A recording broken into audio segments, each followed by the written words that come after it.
Imagine um tempo antes de tudo o que conhecemos, antes do sol brilhar, das estrelas cintilarem e da Terra existir. Para muitos, esse conceito é difícil de compreender, mas a Bíblia nos oferece vislumbres do que existia antes da criação do mundo. As Escrituras revelam que antes de todas as coisas havia Deus, eterno e imutável. Em 1 Pedro, capítulo 1, versículo 20, lemos que Jesus foi conhecido antes da fundação do mundo. Isso nos leva a entender que Jesus, o Filho de Deus, existia desde a eternidade. Ele não foi criado, mas estava com Deus Pai desde sempre. Esta pré-existência de Jesus é um mistério profundo, mas essencial para a fé cristã. Antes de qualquer criação, Jesus já estava no plano de Deus para redimir a humanidade. No Evangelho de João, no capítulo 17, Jesus faz uma oração poderosa, conhecida como a oração sacerdotal.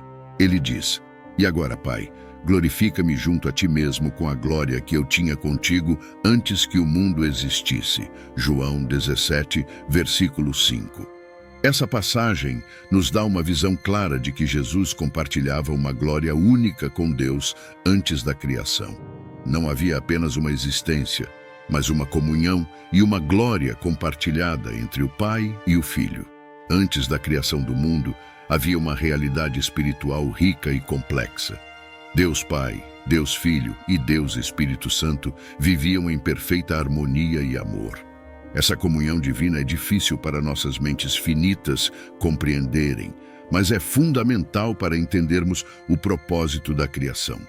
O amor e a glória compartilhada entre as três pessoas da Trindade são a base de tudo o que viria a existir. Além disso, as Escrituras indicam que havia um plano divino em ação mesmo antes da fundação do mundo. Esse plano incluía a redenção da humanidade por meio de Jesus Cristo. Em Efésios, capítulo 1, versículo 4, Paulo escreve: "Como também nos elegeu nele antes da fundação do mundo, para que fôssemos santos e irrepreensíveis diante dele em amor." Isso mostra que Deus já tinha um propósito e um plano para a humanidade, antes mesmo de criar o mundo. A preexistência de Jesus e a glória compartilhada com Deus Pai nos mostram a profundidade do amor e do plano de Deus para nós.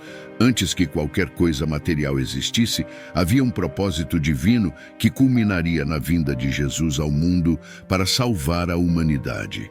É uma verdade que nos leva a refletir sobre a magnitude do amor de Deus e a importância de nossa fé em Jesus Cristo.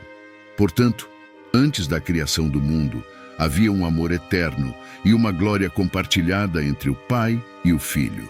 Esse amor é a fonte de toda a criação e o fundamento de nossa esperança. Ao contemplarmos o que existia antes do início dos tempos, somos levados a adorar a Deus por seu plano perfeito e seu amor infinito, que nos alcança desde a eternidade. A ideia de que Jesus existia antes da criação do mundo é fundamental para a teologia cristã.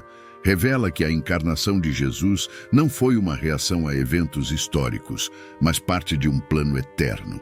Em João capítulo 1, versículo 1, lemos: "No princípio era o Verbo, e o Verbo estava com Deus, e o Verbo era Deus." Aqui, Verbo se refere a Jesus, afirmando sua existência desde o princípio com Deus. Ele estava lá, na eternidade passada, compartilhando a glória divina. Outro ponto importante é que essa glória compartilhada não era apenas um estado passivo. Havia uma dinâmica de amor e propósito.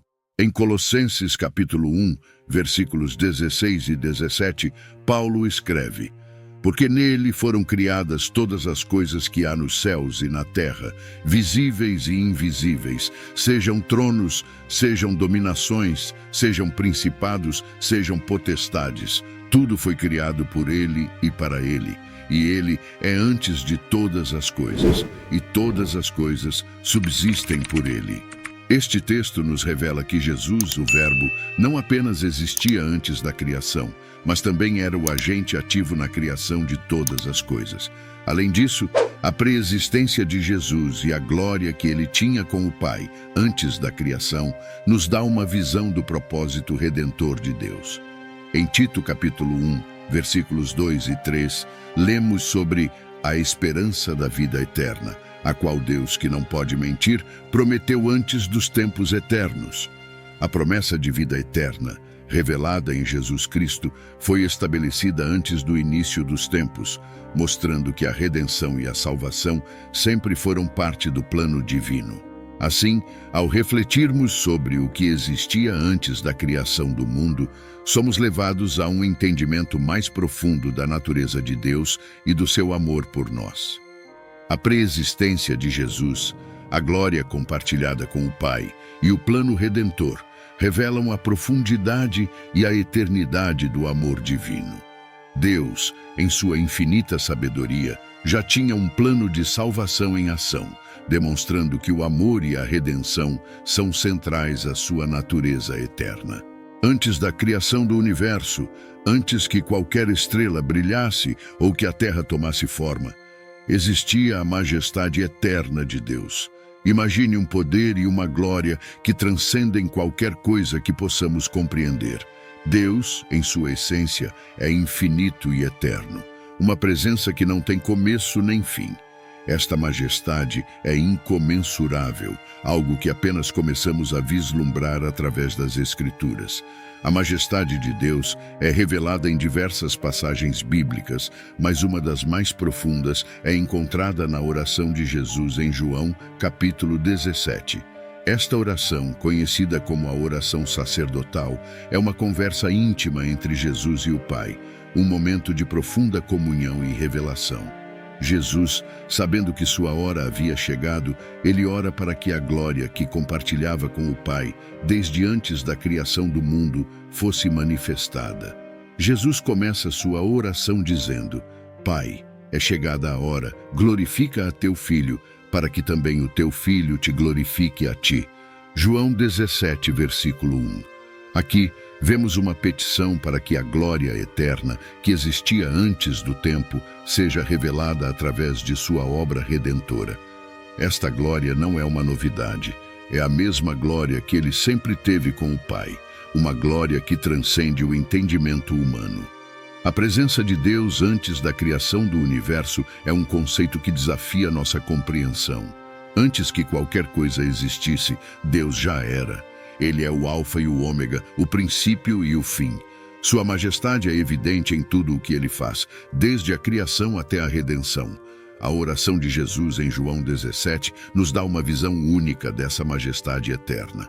Jesus continua sua oração dizendo: E agora, glorifica-me tu, ó Pai, junto de ti mesmo, com aquela glória que tinha contigo antes que o mundo existisse. João 17, versículo 5. Este pedido revela a profundidade da relação entre Jesus e o Pai, uma relação que é anterior a toda a criação. A glória de Deus não é apenas um atributo, é parte da essência divina, algo que Jesus compartilhou plenamente antes de tomar forma humana. A importância e profundidade desta prece de Jesus não podem ser subestimadas. Ela nos revela não apenas a divindade de Jesus, mas também sua missão e propósito. Ele veio ao mundo para revelar a glória de Deus e para cumprir um plano eterno de redenção. A oração de Jesus em João 17 é um reflexo dessa missão, uma manifestação de sua obediência e amor pelo Pai. Essa oração também nos mostra a majestade de Deus em sua disposição para redimir a humanidade. A glória que Jesus pede para ser revelada é a mesma glória que será manifestada na cruz, um ato de sacrifício supremo que demonstra o amor de Deus de uma maneira incomparável. A majestade de Deus é vista em sua capacidade de transformar a tragédia em triunfo, a morte em vida. Ao meditarmos sobre a majestade eterna de Deus e a oração de Jesus, somos levados a uma maior apreciação da profundidade do amor divino. Antes da criação do universo, havia um plano perfeito, um propósito glorioso. A oração de Jesus, em João 17, nos dá um vislumbre desse plano, revelando a majestade e a glória que são inerentes a Deus e que foram compartilhadas com Jesus desde a eternidade. Portanto, ao refletirmos sobre a majestade de Deus e a profundidade da oração de Jesus, Somos chamados a uma adoração mais profunda e a uma compreensão maior do plano divino. A glória que existia antes da criação do mundo é a mesma glória que nos redime e nos transforma. A presença eterna de Deus e a majestade revelada em Jesus são fundamentos da nossa fé e esperança, algo que transcende o tempo e nos conecta com o eterno.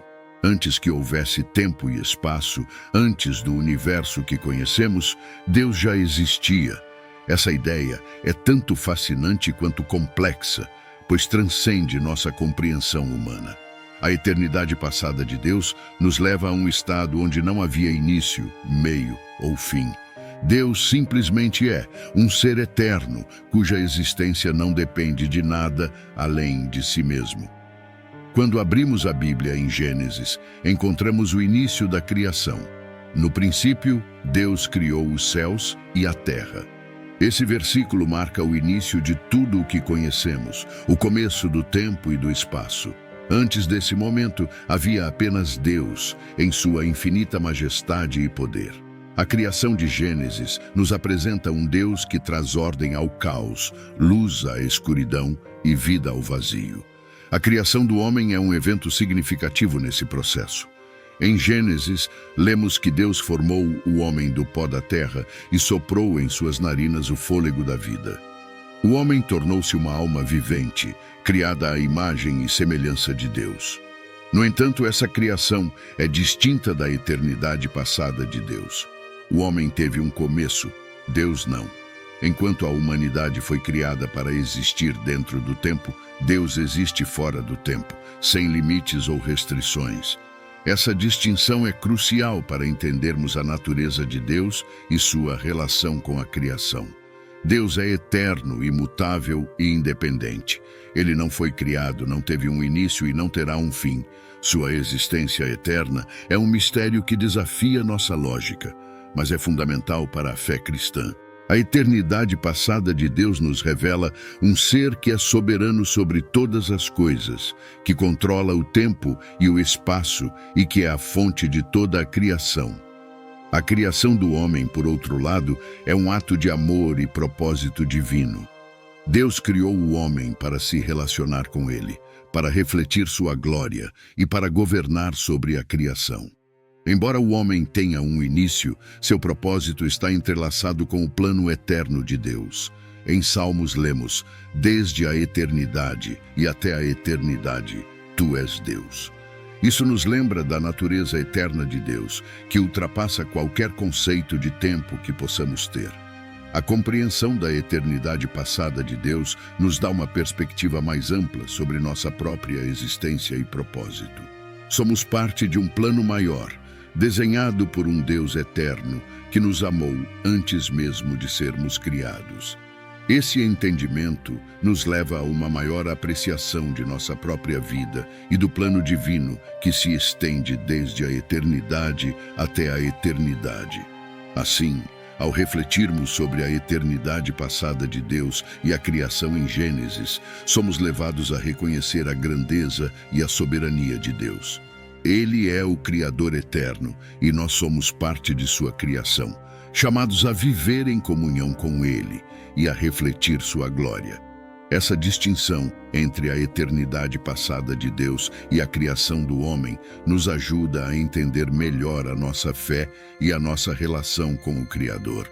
O entendimento de que Deus existia antes do tempo e do espaço nos enche de admiração e reverência.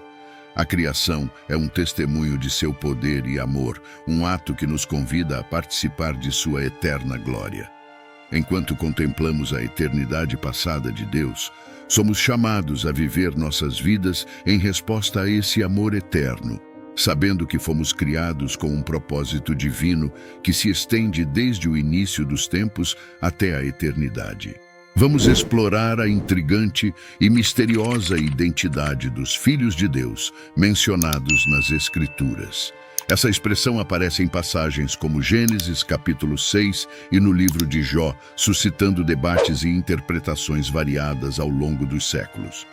Quem são esses filhos de Deus? Seriam anjos caídos ou outros tipos de seres espirituais? Em Gênesis capítulo 6, lemos sobre os filhos de Deus que viram as filhas dos homens e tiveram filhos com elas. Essa união resultou no nascimento dos Nefilins, descritos como gigantes ou heróis de renome da antiguidade. A identidade dos filhos de Deus nessa passagem tem sido objeto de muita especulação. Uma interpretação comum é que esses filhos de Deus eram anjos caídos, seres celestiais que desobedeceram a Deus e tomaram para si esposas humanas. Essa visão é sustentada por algumas tradições judaicas e cristãs antigas, que veem esses eventos como um ato de rebelião angelical. O livro de Jó também menciona os filhos de Deus, especialmente nas cenas celestiais, onde eles se apresentam perante o Senhor. Em Jó capítulo 1, versículo 6, lemos: "E num dia em que os filhos de Deus vieram apresentar-se perante o Senhor, veio também Satanás entre eles." Aqui, os filhos de Deus são geralmente interpretados como seres espirituais que têm acesso à presença divina, indicando uma categoria de anjos ou seres celestiais que servem a Deus. Os Nefilins, resultantes da união dos filhos de Deus com as filhas dos homens, são descritos como seres poderosos e de grande estatura. A palavra Nefilim é frequentemente traduzida como gigantes, mas seu significado exato é incerto. Em Números capítulo 13, quando os espiões israelitas retornam de Canaã, eles relatam a presença de gigantes na terra, mencionando os Nefilins e sugerindo que esses seres continuaram a existir após o dilúvio. As interpretações tradicionais desses seres variam amplamente. Alguns estudiosos defendem que os filhos de Deus eram descendentes da linhagem piedosa de Sete, que se misturaram com a linhagem ímpia de Caim. Essa interpretação vê a passagem de Gênesis como uma metáfora para a corrupção moral e espiritual que precedeu o dilúvio. No entanto, essa visão não explica satisfatoriamente a presença dos Nefilins. Outros estudiosos e tradições religiosas sustentam a visão de que os filhos de Deus eram anjos caídos. Essa perspectiva encontra apoio em textos apócrifos e pseudepígrafos, como o livro de Enoque, que expandem sobre as ações desses seres celestiais rebeldes e suas consequências para a humanidade. Segundo essas tradições, os anjos caídos não só desobedeceram a Deus, mas também ensinaram aos humanos práticas proibidas e conhecimentos ocultos, contribuindo para a corrupção do mundo pré-diluviano. Ao discutir a identidade dos filhos de Deus e dos Nefilins, é importante considerar as diversas interpretações e as tradições que se desenvolveram ao longo do tempo. Cada perspectiva oferece uma visão única sobre esses seres misteriosos e sua influência na narrativa bíblica. Seja como anjos caídos, seres espirituais ou linhagens humanas específicas, os filhos de Deus e os Nefilins continuam a fascinar estudiosos e crentes, convidando-nos a aprofundar nossa compreensão das Escrituras e do mundo espiritual. Assim, ao explorar a identidade dos filhos de Deus e dos Nefilins, somos levados a refletir sobre os mistérios da criação divina e as forças que atuaram na antiga história da humanidade. Essas passagens bíblicas nos lembram da complexidade do mundo espiritual e da contínua busca por conhecimento e entendimento sobre os planos e propósitos de Deus.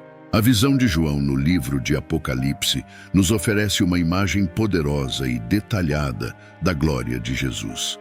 Imagine-se no exílio, na ilha de Patmos, e de repente você é arrebatado pelo Espírito e tem uma visão que vai além de qualquer coisa que você poderia imaginar. É exatamente isso que aconteceu com João. No capítulo 1 de Apocalipse, ele descreve o Filho do Homem em uma cena que transmite majestade e divindade incomparáveis. João começa descrevendo a figura que ele vê. "E voltando-me, vi 7 candeeiros de ouro, e no meio dos 7 candeeiros, um semelhante ao Filho do Homem, vestido até aos pés de uma roupa talar e cingido pelo peito com um cinto de ouro. Apocalipse 1, versículos 12 e 13. A roupa longa e o cinto de ouro simbolizam a dignidade real e sacerdotal de Jesus. Ele não é apenas um rei, ele é o sumo sacerdote eterno, mediador entre Deus e a humanidade. A visão continua a descrever a aparência de Jesus de uma forma que destaca sua divindade, e a sua cabeça e cabelos eram brancos como lã branca, como a neve, e os seus olhos como chama de fogo. Apocalipse 1, versículo 14. Os cabelos brancos indicam sabedoria e eternidade, enquanto os olhos, como chama de fogo, representam sua pureza e a capacidade de ver e julgar todas as coisas com justiça. João prossegue: e os seus pés, semelhantes a latão reluzente, como se tivessem sido refinados numa fornalha, e a sua voz, como a voz de muitas águas. Apocalipse 1, versículo 15. Os pés de latão brilhante simbolizam força e estabilidade, algo inabalável e puro. A voz de muitas águas sugere poder e autoridade, algo que comanda respeito e obediência. A majestade de Jesus é ainda mais acentuada quando João descreve: e ele tinha na sua destra 7 estrelas, e da sua boca saía uma aguda espada de 2 fios, e o seu rosto era como o sol quando na sua força resplandece. Apocalipse 1, versículo 16. As 7 estrelas representam as igrejas, que Jesus segura em sua mão, mostrando sua autoridade sobre elas. A espada de 2 fios que sai da sua boca simboliza a palavra de Deus, poderosa e penetrante, e o rosto brilhante como o sol indica a glória divina, que é impossível de olhar diretamente devido à sua intensidade. Quando comparamos essa visão de Jesus com outras visões bíblicas de seres angelicais, vemos uma diferença significativa. Anjos, como descritos em várias passagens bíblicas, são majestosos e poderosos, mas sempre como servos de Deus. Em Isaías capítulo 6, por exemplo, os serafins clamam: Santo, Santo, Santo é o Senhor dos exércitos, toda a terra está cheia da sua glória. Eles cobrem seus rostos com 2 asas, reconhecendo a santidade e a glória de Deus, algo além de sua própria majestade. Outra visão angelical em Ezequiel capítulo 1 descreve criaturas com aparência de relâmpago e rodas dentro de rodas que movem-se ao comando do Espírito.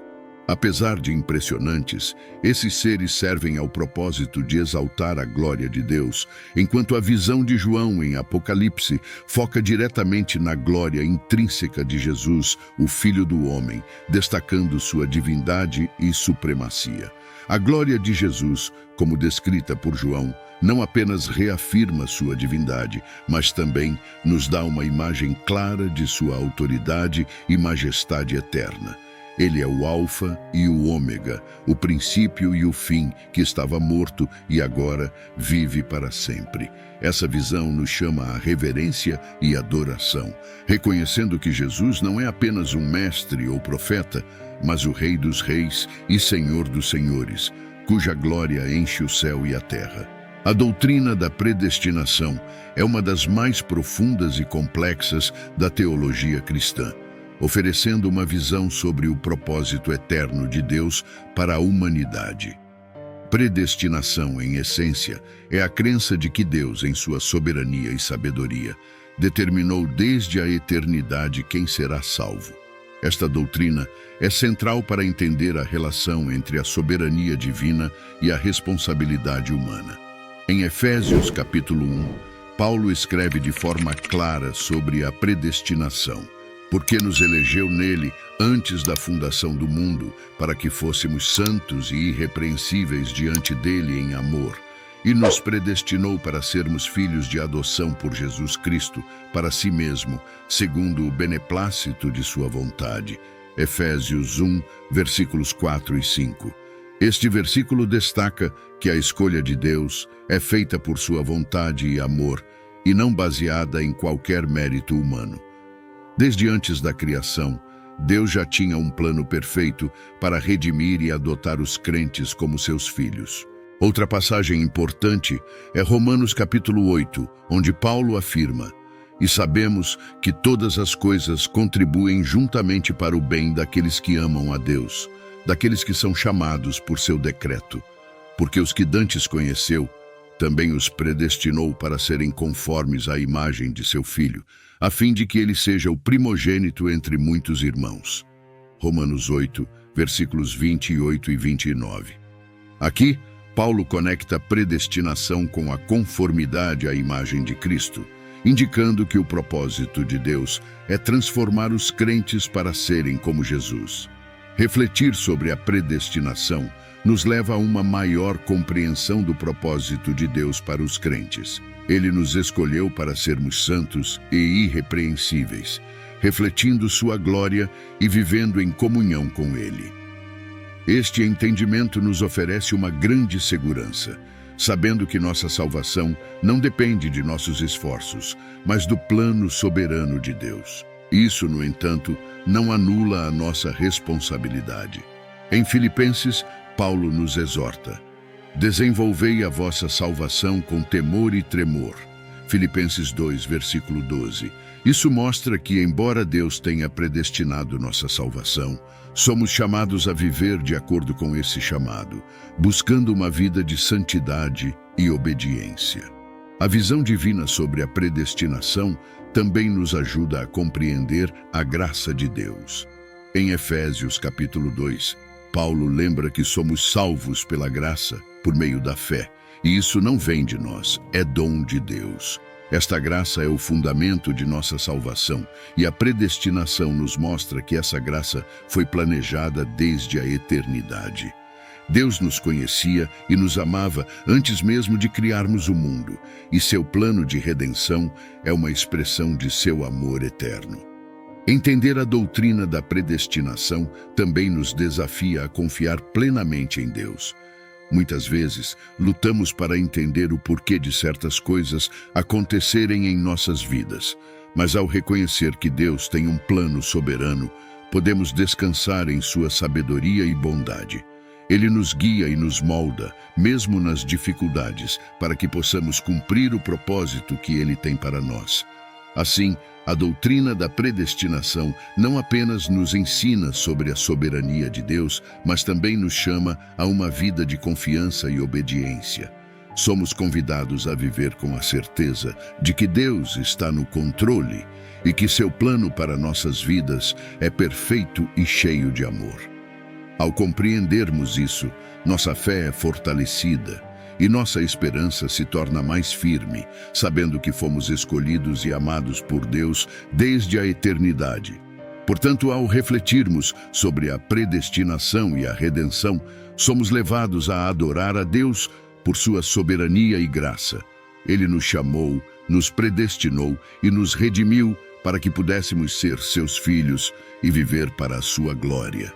Esse entendimento transforma nossa perspectiva, nos enche de gratidão e nos motiva a viver de maneira digna do chamado que recebemos. O mundo que vemos e tocamos é apenas uma parte da realidade. Há uma guerra espiritual em curso, um conflito intenso e constante entre o reino de Deus e o reino de Satanás. Este conflito é mencionado repetidamente nas Escrituras, mostrando que, além da luta física, há uma batalha invisível, mas real, acontecendo no reino espiritual. No livro de Efésios, Paulo nos alerta sobre essa guerra. Pois a nossa luta não é contra carne e sangue, mas contra os principados, contra as potestades, contra os poderes deste mundo tenebroso, contra as forças espirituais do mal nas regiões celestiais. Efésios 6, versículo 12. Aqui, Paulo destaca que o verdadeiro inimigo não são as pessoas, mas as forças espirituais do mal que operam no mundo. Essas forças estão em constante oposição ao plano de Deus e ao seu povo. A consciência dessa guerra espiritual é crucial para os crentes. Saber que estamos em uma batalha nos prepara para enfrentar os desafios espirituais com a armadura de Deus. Paulo continua em Efésios, exortando-nos a vestir toda a armadura de Deus para que possais resistir no dia mau e, depois de terdes vencido tudo, permanecer inabaláveis. Efésios 6, versículo 13. A armadura de Deus inclui a verdade, a justiça, a fé, a salvação e a palavra de Deus, que são nossas armas espirituais contra as investidas do inimigo. O reino de Satanás tenta constantemente desviar os crentes do caminho de Deus. Ele usa a tentação, a dúvida, a acusação e a perseguição para nos enfraquecer. Jesus nos advertiu sobre isso dizendo: o ladrão não vem senão a roubar, a matar e a destruir. Eu vim para que tenham vida e a tenham em abundância. João 10, versículo 10. Satanás é o ladrão que busca destruir a fé e a vida dos crentes, mas Jesus veio para nos dar vida plena e abundante. Para permanecer firmes na fé, é essencial que os crentes estejam sempre vigilantes e em oração. Pedro nos exorta: sede sóbrios, vigiai, porque o diabo, vosso adversário, anda em derredor bramando como leão, buscando a quem possa tragar. 1 Pedro 5, versículo 8. Esta vigilância espiritual nos ajuda a discernir as estratégias do inimigo e a resistir às suas tentações. A oração é uma arma poderosa na guerra espiritual. Jesus, em várias ocasiões, enfatizou a importância da oração. No jardim do Getsêmani, ele disse aos seus discípulos: vigiai e orai, para que não entreis em tentação. O espírito, na verdade, está pronto, mas a carne é fraca.